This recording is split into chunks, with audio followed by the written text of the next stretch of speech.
Olá a todos que assistirão essa videoaula, eu sou o professor Marcelo Silva e nós estamos falando sobre programação orientada a objetos utilizando a linguagem de programação Java.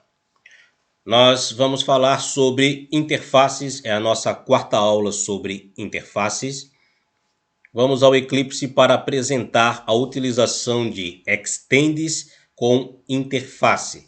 O que eu quero dizer? Nós vamos ver como estender uma classe caracterizando a herança, que é um dos pilares da programação orientada a objeto, e vamos trabalhar com a implementação de uma interface ao mesmo tempo.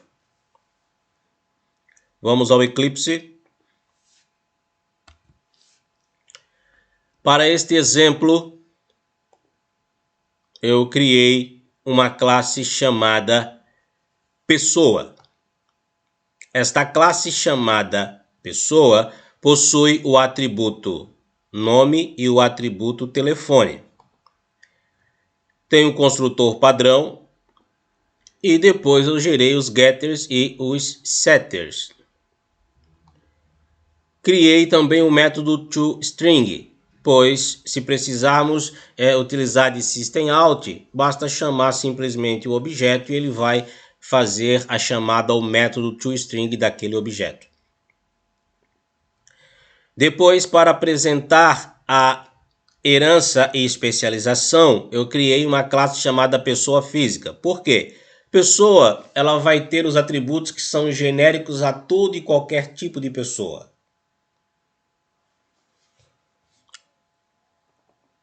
Pessoa física, ela vai ter os atributos que são específicos de uma pessoa física. Veja que eu criei uma classe chamada pessoa física e eu estou estendendo, estou dando um extends da classe pessoa. Com isso eu torno pessoa a superclasse de pessoa física.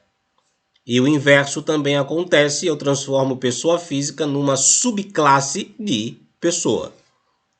Só para nós frisarmos os conceitos de herança e especialização, superclasse e subclasse.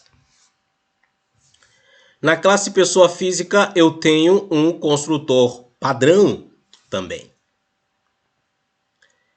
Veja que eu não tenho os atributos nome e telefone na pessoa física e nem os getters e os setters para esse atributo. E por que eu não tenho e por que eu não preciso?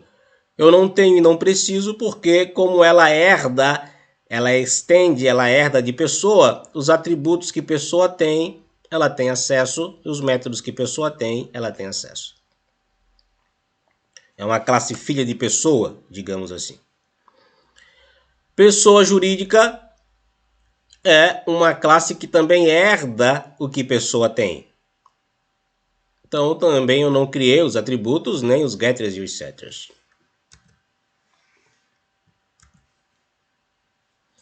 Feito isso, para exemplo de utilização das classes pessoa, pessoa física e pessoa jurídica, eu criei uma classe chamada usaPessoa. Poderia ser qualquer outro nome.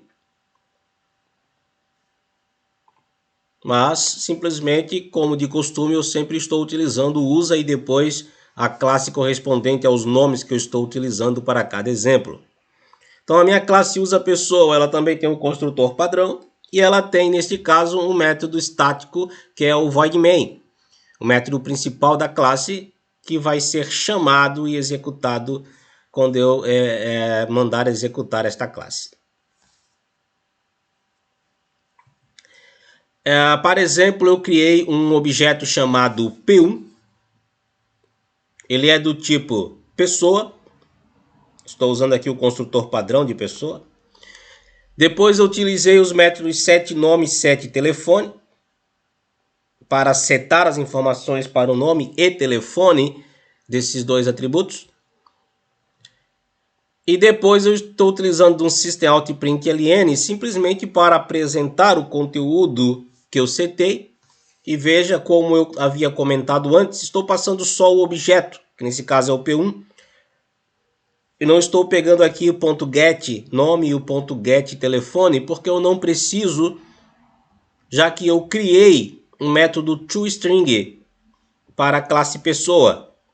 E eu não sobrescrevi aqui o método toString e não criei também atributos que são específicos da classe pessoa física ainda. Veja aqui embaixo, quando eu executei, eu já havia executado antes esta classe, ele me mostra no console a informação do objeto P1, que tem o Maria e o telefone que eu inventei aqui.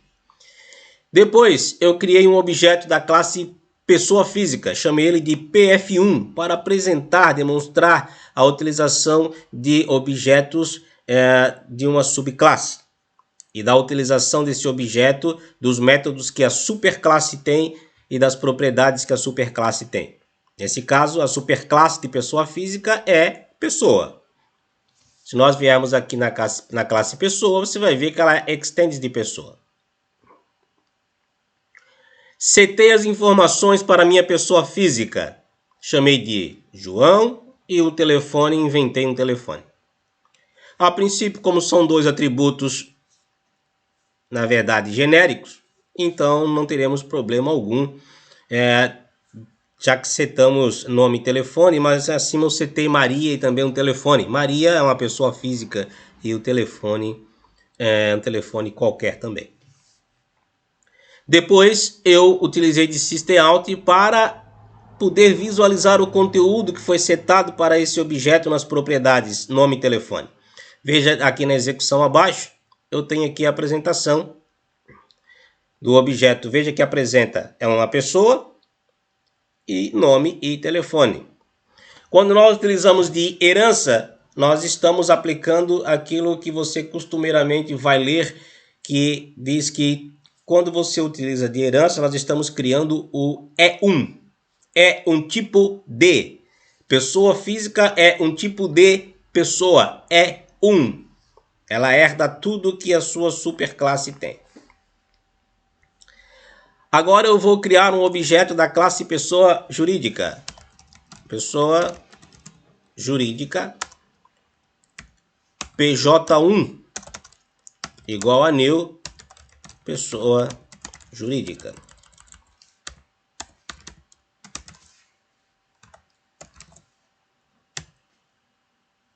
Vou setar as informações. PJ1.set. Opa, apareceu o set nome aqui. Por quê? Tudo que pessoa tem, as classes que são subclasses dela vão poder utilizar. Eu vou chamar de lojas THU. Acabei de inventar o THU. PJ1.set telefone. Vou inventar o telefone aqui da loja.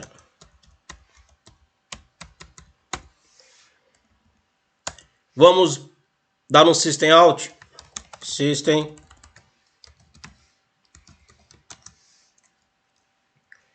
PJ1.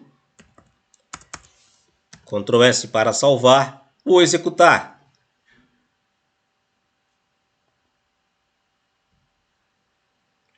Visualize aqui na execução.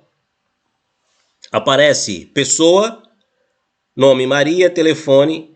Aparece pessoa, nome João, telefone. Aparece pessoa, nome Lojas 1. Por que aparece pessoa? Primeiro, porque eu não sobrescrevi os métodos. Não criei um toString específico para a classe pessoa física e pessoa jurídica. E segundo, porque pessoa jurídica e pessoa física são um tipo de pessoa. Isso é E1. É o conceito de E1. Pessoa física e pessoa jurídica é um tipo de pessoa. Estamos falando sobre herança e especialização com a aplicação de a implementação de interfaces. Até aqui, para construir o conceito, o conhecimento, estou aplicando só a utilização de herança. Logo, aplicarei a utilização da implementação de uma interface junto com a herança. Obrigado a todos que assistiram até aqui. Até a próxima videoaula.